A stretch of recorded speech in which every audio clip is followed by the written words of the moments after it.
Good morning Himachal. आइए नजर डालते हैं अभी तक की प्रमुख घटनाओं पर। आगामी आदेश तक भावानगर के सभी सरकारी कार्यालय बंद, पुलिस थाना भी पुराने एसडीएम ऑफिस में शिफ्ट।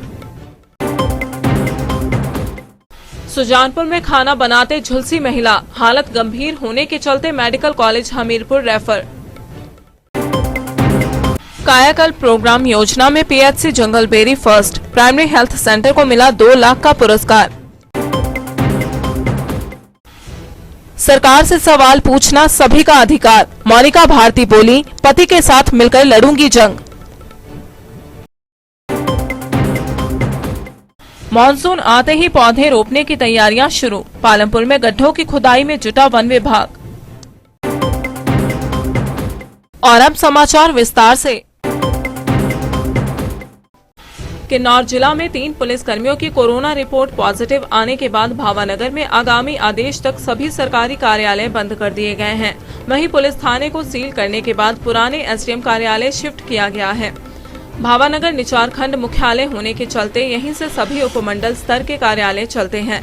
भावानगर मिनी सचिवालय, सीएचसी और बैंक सहित अन्य सरकारी कार्यालय को अगले आदेश तक बंद रखा जाएगा। प्रशासन द्वारा भावानगर स्थित बिजली बोर्ड के परिधि गृह में कंट्रोल रूम स्थापित किया गया है। इसके साथ ही लुतुक्सा, पलिंगी और डेट सुंगरा तक सभी दुकानें बंद रखी जाएंगी। प्रशासन द्वारा पुलिस थाने में कौन कौन लोग संपर्क में आए हैं, उन सब की लिस्ट तैयार कर विभिन्न गाँव के 42 लोगों को होम क्वारंटाइन किया गया है। भावानगर थाने में 3 पुलिस कर्मियों की कोरोना रिपोर्ट पॉजिटिव आने के बाद 51 पुलिस कर्मियों को थाने में क्वारंटाइन कर सील कर दिया गया है। पिछला कल किन्नौर के लिए बहुत अच्छा नहीं रहा है। उसका कारण ये है कि हमारे जो कोविड-19 के जो केसेस थे उसमें इजाफा हुआ है और जो 3 लोग कल पॉजिटिव आए हुए हैं वो पुलिस स्टेशन भावानगर में पोस्टेड हैं।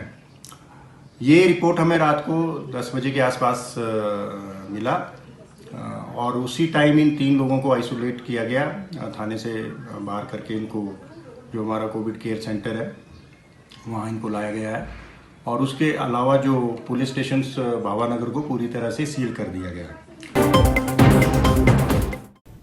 सुजानपुर क्षेत्र में रसोई में खाना बनाते वक्त एक महिला झुलस गई। महिला को बचाते हुए उसके बड़े बेटे को भी चोटें आई हैं।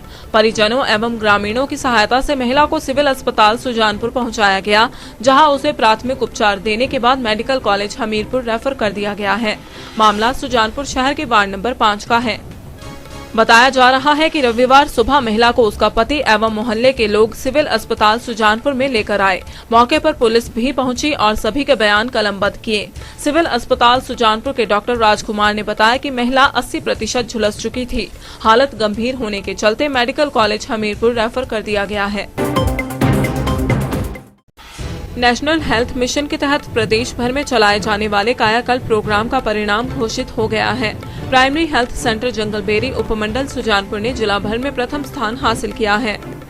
प्रथम स्थान हासिल करने पर पीएचसी ने कायाकल्प प्रोग्राम के तहत 2 लाख रुपए का पुरस्कार भी अपने नाम किया है।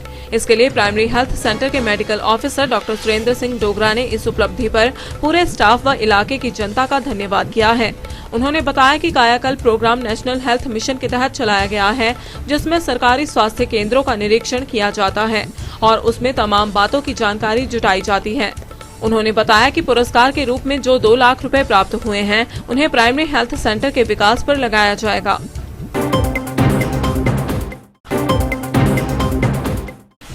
पूर्व सीपीएस नीरज भारती की गिरफ्तारी के उपरांत उनकी पत्नी मोनिका भारती ने कहा कि सत्ता पक्ष से सवाल पूछना हर किसी का मौलिक अधिकार है। उन्होंने कहा कि मैं अपने पति नीरज भारती के साथ खड़ी हूं तथा इस लड़ाई को लड़ूंगी। उन्होंने कहा कि नीरज भारती ने भाजपा से पुलवामा शहीद जवानों की शहादत को लेकर सवाल पूछा था कि भाजपा सरकार ने आज तक उसकी जांच क्यों नहीं करवाई और अब भारत चीन बॉर्डर पर 20 जवान शहीद हो गए तो भाजपा ने कोई प्रतिक्रिया नहीं दी। कहीं न कहीं ये सवाल भाजपा को चुभने लगे और भाजपा ने जानबूझकर नीरज भारती पर देशद्रोह का मुकदमा दर्ज करवाकर उन्हें गिरफ्तार कर लिया, लेकिन हम पीछे हटने वाले नहीं हैं। उन्होंने कहा कि अब यह रीत भाजपा ने डाली है तो इसका खामियाजा भी भाजपा को ही भुगतना पड़ेगा। पॉलिटिकली मोटिवेटेड है, साफ जाहिर है कि सरकार की मंशा इसके पीछे क्या है। हमारी आवाज़ दबाने की कोशिश की जा रही है, क्योंकि इसमें कोई गलत नहीं है। ये हमारा राइट है कि हम सरकार से सवाल पूछें। क्यों हमारे 20 जवानों की शहादत पे हम क्यों चुप्पी रखें, क्यों हम उसके बारे में ना पूछें। फिर जब हमारे जो पुलवामा का अटैक हुआ था वहाँ जोगिंदर सिंह जी को छोड़ दिया गया, क्यों उसके बारे में हम सवाल ना पूछें। तो मेरे हस्बैंड मिस्टर नीरज भारती ने उन सारी बातों के सवाल पूछे हैं जो शायद कहीं ना कहीं सरकार को चुभे हैं, और उस चुभन के पीछे यही मानसिकता है कि उन्होंने उनको अब पुलिस कस्टडी में डाला है। और मैं पूरा सपोर्ट करती हूँ उनका, और कभी भी अपनी बात कहने से पीछे नहीं हटेंगे। अभी भी हम अपने जो स्टेटमेंट्स हैं उनके साथ स्टैंड करते हैं। बरसात शुरू होते ही फॉरेस्ट विभाग पालमपुर पौधारोपण की तैयारियों में जुट गया है। इस बारे में डीएफओ पालमपुर डॉक्टर नितिन पाटिल ने बताया कि जुलाई के दूसरे सप्ताह में पौधारोपण शुरू कर दिया जाएगा, जिसकी तैयारियों में पालमपुर फॉरेस्ट विभाग जुट गया है। पौध लगाने के लिए गड्ढों की खुदाई व फेंसिंग का कार्य प्रगति पर है।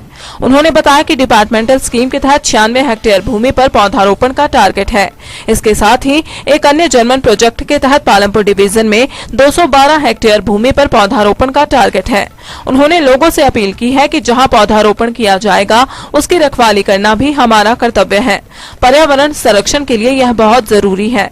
अब इस साल के मानसून कैंपेन के लिए हमारे पास मानसून प्लांटेशन के लिए हमारे पास इस साल 96 हेक्टेयर का टारगेट है डिपार्टमेंट के स्कीम्स के अंदर, और उसी के साथ ही हमारे पास 212 हेक्टेयर का टारगेट है KFW प्रोजेक्ट है, जो जर्मन प्रोजेक्ट है। उसके अंदर हम चंबा और कांगड़ा डिवीजन के कांगड़ा डिस्ट्रिक्ट के अंदर काम कर रहे हैं, और इस पालमपुर डिवीजन के अंदर हमें 212 हेक्टेयर का टारगेट है। और जैसे कि आप सभी जानते हैं कि अभी मानसून सीजन शुरू हो चुका है, और इस साल का प्लांटेशन हमारा tentatively 2nd week of July से मौके पे प्लांटेशन शुरू हो जाएगा।